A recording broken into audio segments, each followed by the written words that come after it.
All right, athletes, let's get to the basics. Arm mechanics are a very, very important part of your running form and your technique. You know, the athletes that I work with, especially my younger athletes, it's very important that you learn proper arm mechanics in order to generate speed. So here's what we got. We're gonna just kneel, so whatever pad, grass, turf, whatever you got going, good posture. Chest is gonna be up on this one. If my left knee is forward, that means my right arm is up. And all we're gonna do is just rotate from our shoulder. The key thing that I want is that you're rotating from your shoulder, not your elbow. This is a lot of athletes running for. Running mechanics, arm mechanics, chopping. We're not chopping anything because that's not gonna help us generate speed.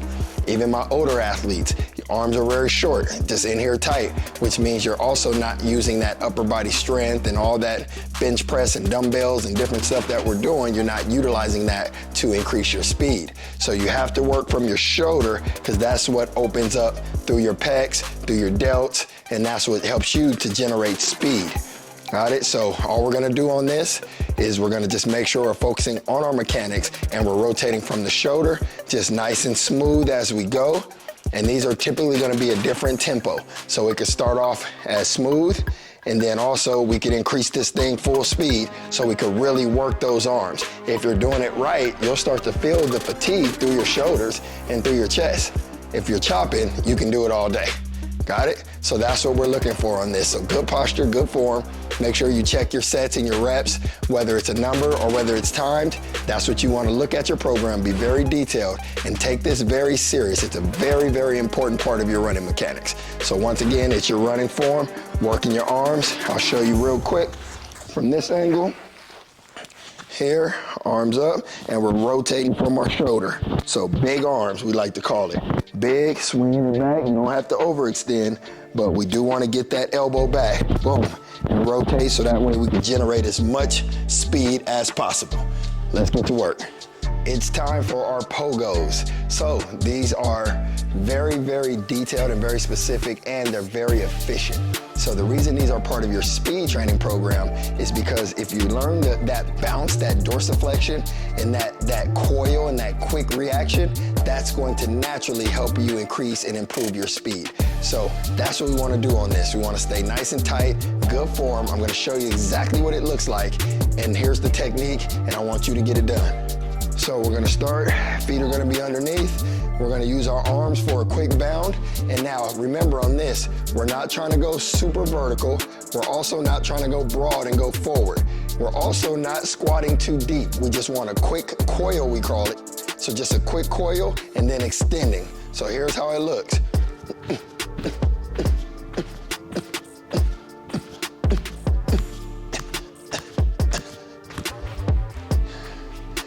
So it's just a series of basically bounces. I'm gonna show you from a different angle so that way you can see it, and you'll see my knees are gonna slightly bend, and then I'm gonna be dorsiflex, land, coil, explode. So I'll show you from a different angle.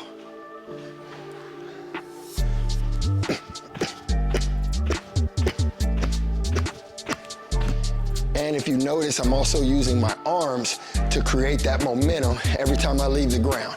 So that's our focus, that's what I want you to do, and let's get to work. High knees to sprint. This is a great exercise to work on that transition and also to increase your overall speed endurance. So let's get right into it. We're gonna transition from a lot of reps of high knees, and those will be static or stationary basically. So we're gonna stay in place, and then once we get to the actual time or the rep, we're gonna transition that right into our turnover, which is our full speed sprint. So this is our high knee to sprint.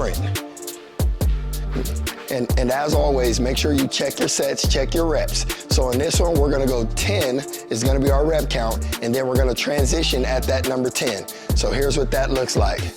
Ready? And work. 1, 2, 3, 4, 5, 6, 7, 8, 9, 10.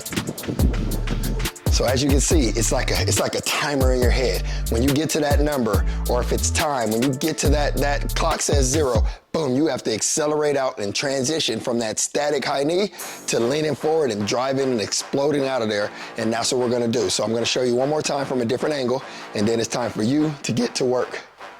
All right, let's get it done. We're gonna keep the same number, so we're gonna work 10. 10 is gonna be our set. So this example would be literally 10 reps and then transition into your sprint. So let's get it. Ready? And go. 1, 2, 3, 4, 5, 6, 7, 8, 9.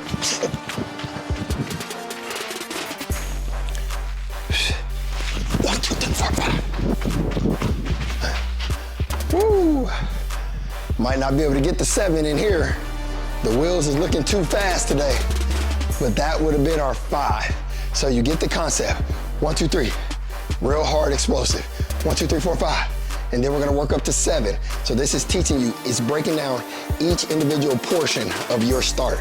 So that first 3, get you off the blocks. That next 2, boom, that says you get to max speed.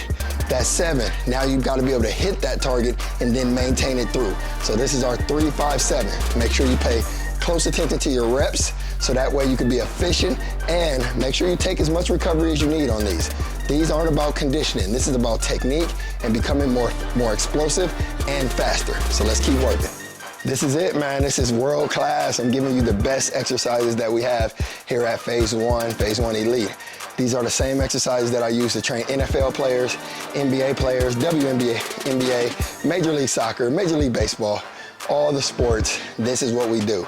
And I'm glad that you were able to join the Phase 1 Online family so you can take your game to the next level. So even if you're not here in Las Vegas, you know what it is. You can still be a part of the family. You can still take your game to the next level. So let's keep working.